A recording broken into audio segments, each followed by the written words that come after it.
All there is God. God is all there is, right? So every leaf on every tree, every sand dune in the desert, it's all God.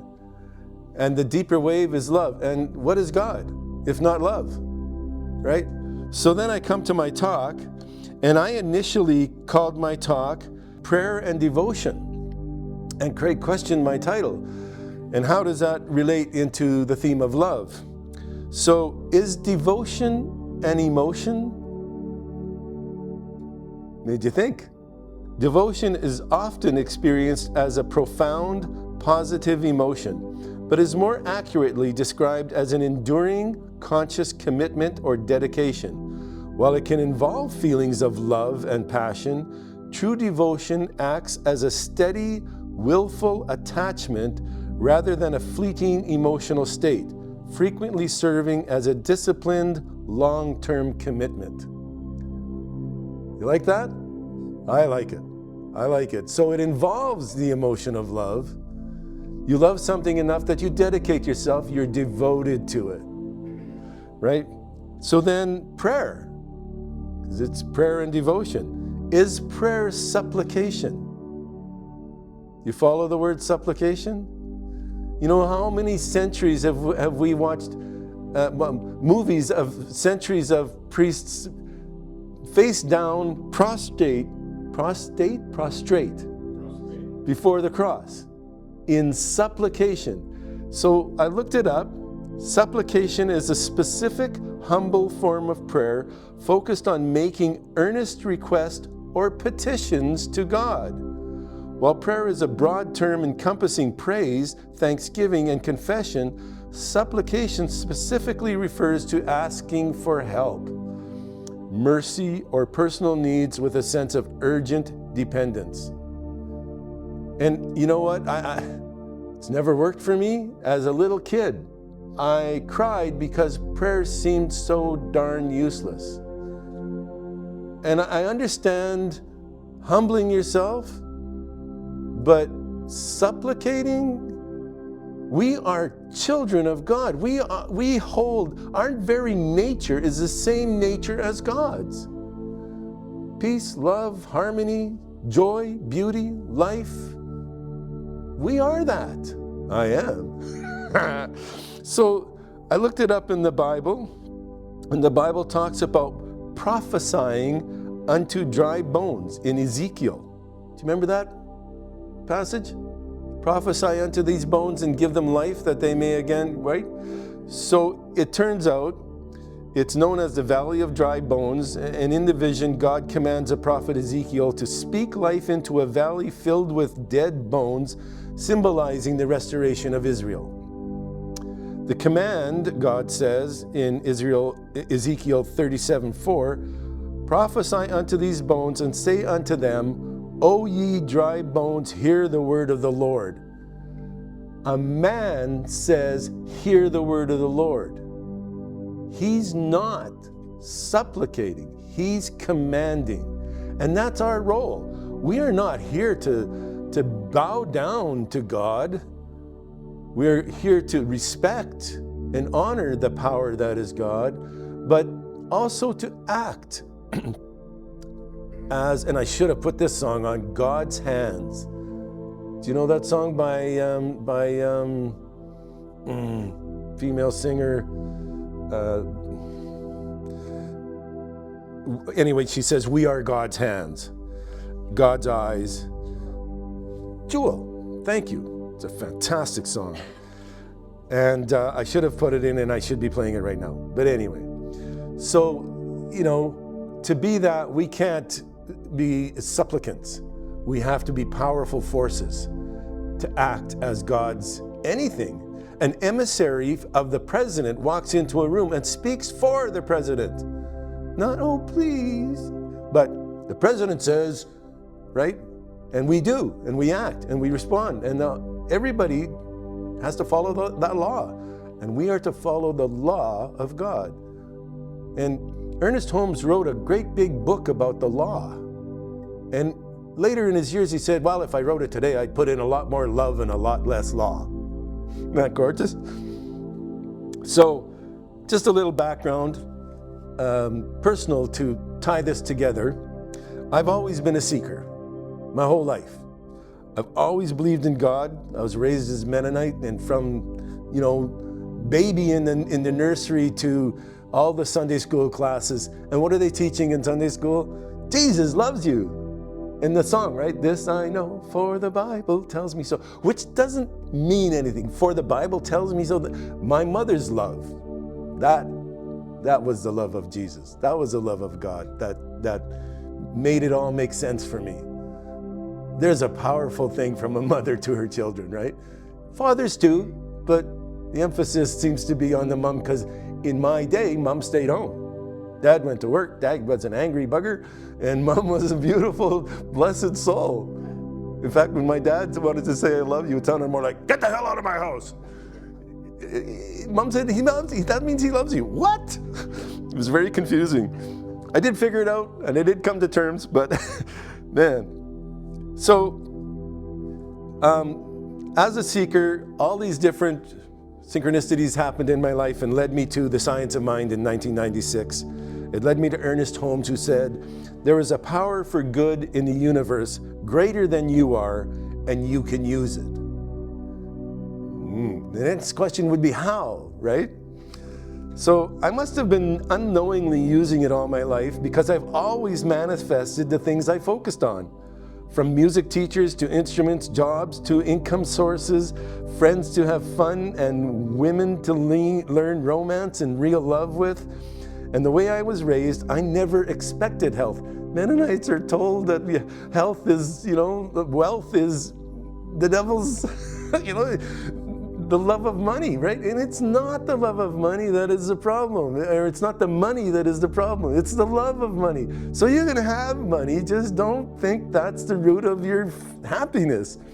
But it was very confusing, and it stuck with me that we have to be poverty. We have to be poor to be happy, right? Which is so ridiculous.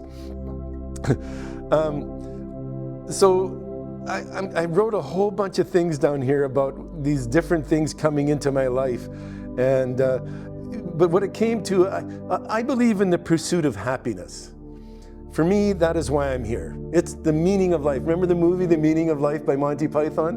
When that came out, I thought to myself, so what do I think is the meaning of life? And the pursuit of happiness is what I came with. My dad called me lazy.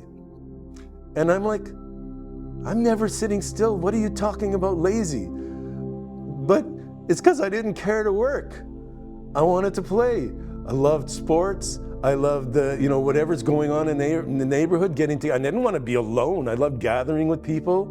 When church became this place where I didn't agree, I went out looking for another community to fellowship with. I still wanted fellowship. That's why I'm here, looking for spiritual, like-minded people to fellowship with.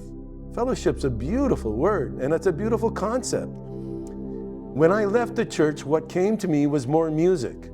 I met a girl, I dated her, she invited me to a house party out in the country near Selkirk. There must have been 30 professional musicians at this party, and she said, bring your guitar. So I brought my guitar and my songbook, and I open up my songbook, and I start playing, and people are gathering, because there's other good guitar players adding in, making me sound good, and other great singers. Like, it started with this one guy, he wanted to play, nobody else was playing guitar yet, everybody's walking around talking. I didn't even know what I was getting into, but I had my guitar join him right away, because I'm an enthusiast, right? And he says, here, play these 5 chords over and over again. The whole song is just these 5, just play them in this succession over and over again. So I did, and he starts singing Hey Joe by Jimi Hendrix. And we went through that, just the two of us, people walking by. And then he starts another chord progression, or maybe even the same one, I don't quite remember, and it was Without You. Do you know that? I can't live. All of a sudden, all these women, there must have been 10 professional female vocalists. And I'm sitting there playing and not even singing along. I'm just so blown away by the harmonies. And they're around us. We're surrounded now by these.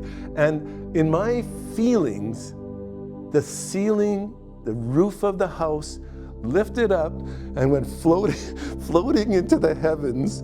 And slowly, as the song ended, settled back down on the house. And I just took this big breath and couldn't believe what I was experiencing. I manifested that. I manifested that experience, and this community is still in my life. And it's just been such a blessing. I became a musician. I never dreamed of being a musician because I sucked at guitar. So I could just play enough to play the easy songs so people could sing. And that was enough for me. I just wanted to sing. And if somebody else was singing, I could sing properly. But if I had to sing, I couldn't hear it from the guitar. I just didn't have, I can now. 20 years of choir and I'm much better. But so what a wonderful experience. In knowing you can manifest. And wouldn't it be nice if I manifested the finances? I have. I just, not enough yet. And just starting and getting better at it anyway. But so I believe in the pursuit of happiness. For me, it's why I'm here. It is my meaning of life. And I'm now learning to add financing into my future equation. So I wanted to understand myself a little better. And just out of curiosity, I looked up numerology. Turns out I'm a 5. Do you know numerology? A little bit. You take all the letters of your name and you look it up and they assign numbers to each letter and you lay out those numbers and you add them and add them and add them till you get only one digit. I'm a 5. I looked up what 5s are. 5s love variety. Oh, that's me. 5s loves to go and learn stuff. That's me. 5s loves to teach what they've learned. That's me. And then it says, some 5s don't learn it and still try to teach it. I'm like, well, did I do that? Oh, no. I studied African drumming intensely. And I taught it and I was complimented all the time by my classes. Same with Tai Chi. My teacher told me, he was moving out west. He said, you should teach in order to keep learning. And I did, and my students really appreciate it, even my new students now today. So that's not me. I'm not that crazy guy who knows a tiny little bit about something and thinks he should teach everybody. I also studied a ton of nutrition for years and years. I have a certificate of raw food, raw food nutrition certificate from David Wolf. I don't consider myself a nutritionist. I'm not teaching that, but if you ask me and we talk about it, I can do that with you. And I love having friends to spend time with. Friends is my most important thing. And looking back, I see how the law of attraction has always been operating in my life naturally. I had a fascination for druidry early on. And I had this healing session. This woman was clearing my chakras. Oh, first I'm going to call in your guides. And I'm like, okay, I don't know much about this stuff. And she says, there's this hooded man, a dark hooded man coming forward for you. And I'm like, and she says, who is he? And I'm like, I don't know. And she said, well, he doesn't seem dangerous. He's kind of like that guy you're not supposed to pay. Does that ring a bell? Chris DeBerg? Don't pay the ferryman until he gets you to the other side, right? So she thought it was him, and I'm like, well, I don't know. She said, well, he seems at least benevolent, or at least, not dangerous. So let's just carry on. So we carried on. As I was walking home, I went, that was either Merlin or Gandalf. That's who that was. Because they're in my consciousness so heavily from I love this idea of druidry, right? Merlin was basically the time of druids, and I just related him to being one. So in 1996, Linda led me to the Science of Mind. We joined the center and stayed with that community through many changes, and that's where I started giving talks around the year 2000-ish. And Science of Mind gave me new ways of understanding this thing called God. G-O-D. Good, orderly direction. It's not a person. It's not a he or a she. It's an it, Ernest Holmes will tell you. And, this really ended the mythology of Christianity for me, which was already shaken by the Zeitgeist documentary and other sources. But I remember my first class I took. Linda had already taken classes, and she started taking class before going to the center. And then one Sunday morning, she says to me, I'm going to the center that I was telling you about, and I'm leaving in 10 minutes. I'm in bed. I said, well, 20 minutes would have been nice. 10 minutes? And so I raced to the bathroom, brushed my teeth, and got dressed, and we made it. But crazy. And I was blown away. There was no negativity, none of that cringiness that I was feeling in the Christian churches anymore. And so anyway, I finally took a class, and I'm sitting in the class and I'm waiting for it to start. Reverend Tim's not there yet. The students are just sitting, and there's one of these poster boards, like that you write on, a flip chart, right? A big one. And it's got the letters R-U-R-T-R.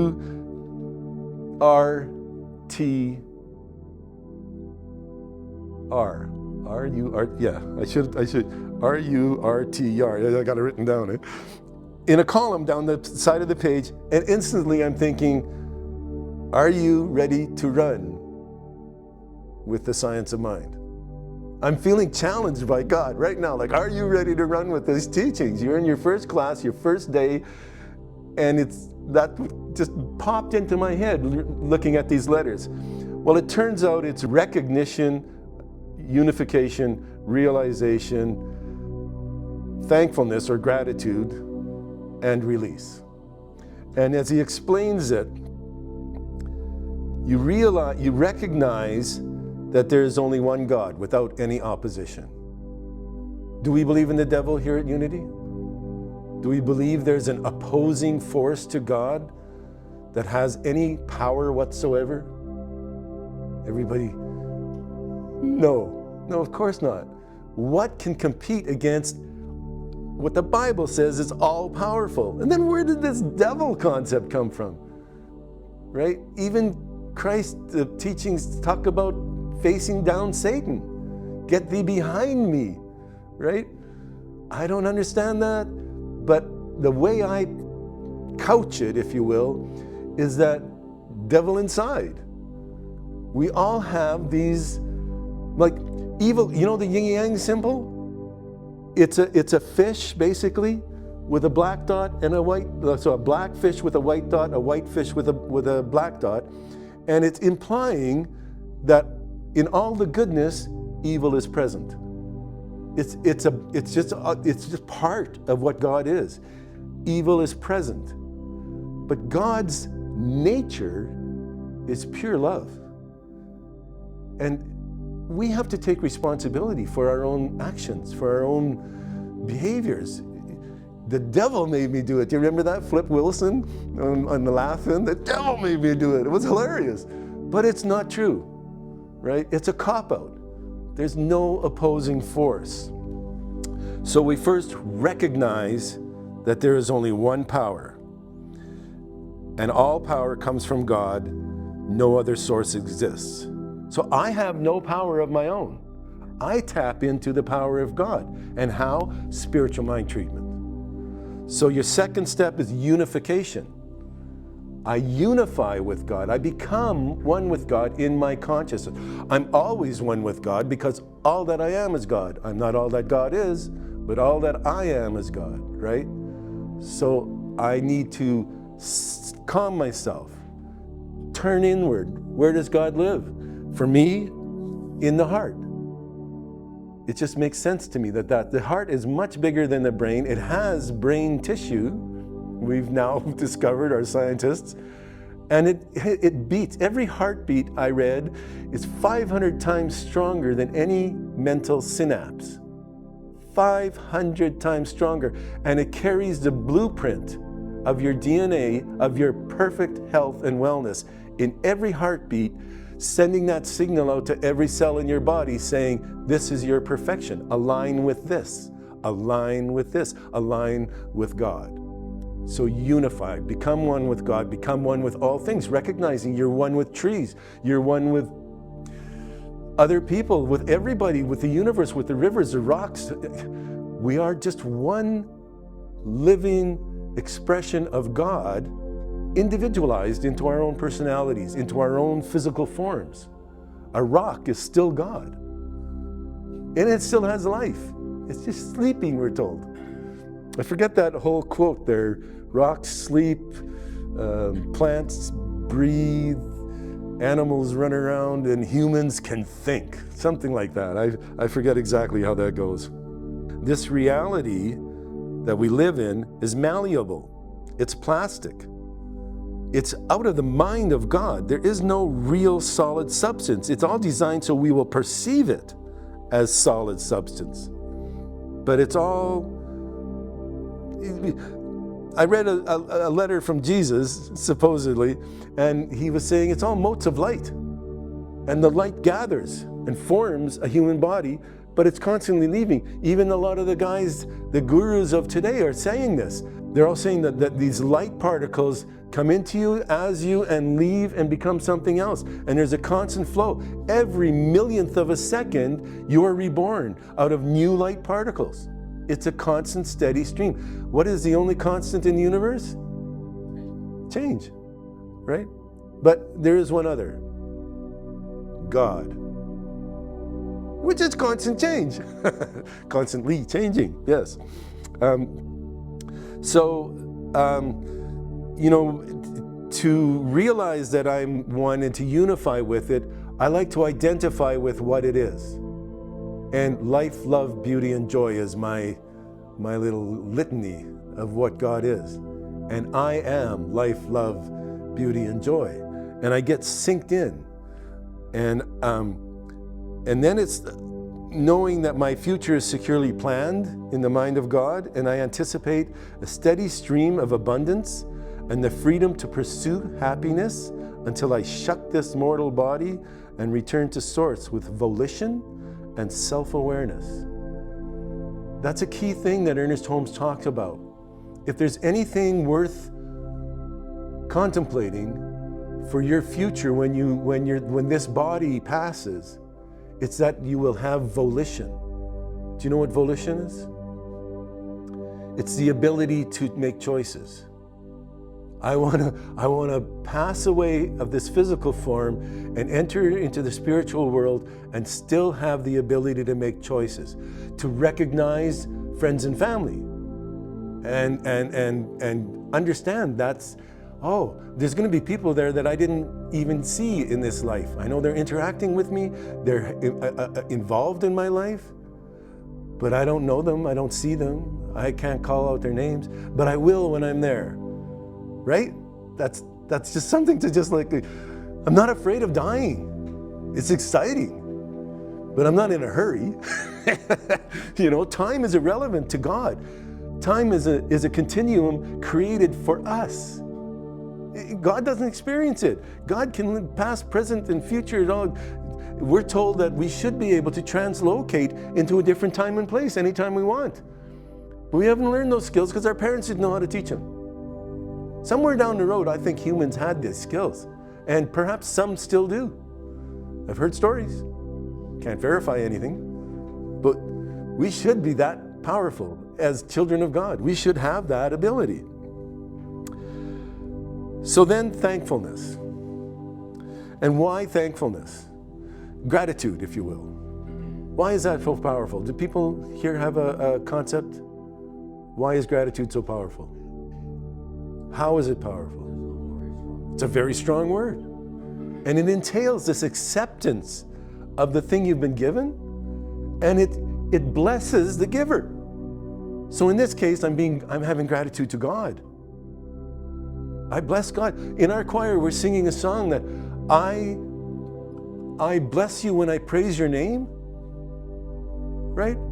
I am blessed when I praise your name, and I bless you when I praise your name. This is a beautiful song. Come to the choir. So I breathe deep and I open my heart even more to let love flow. Love of beauty and joy.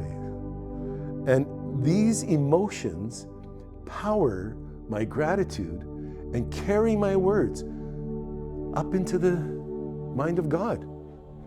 Ernest Holmes spells mind of God with a capital M, mind of human with a small m. He differentiates. Power has a capital P. Love has a capital L. He capitalizes those words to indicate they're all part of the nature of God. And I really like that about the science of mind. So then it's release. Release your words on the wings of your love, on the wings of this life and of all the happiness it has given me. I send my truth into the mind of God where I know it is already done. I let go, and I let God do the creating. Because I have no power of my own. God must do the power. And so it is.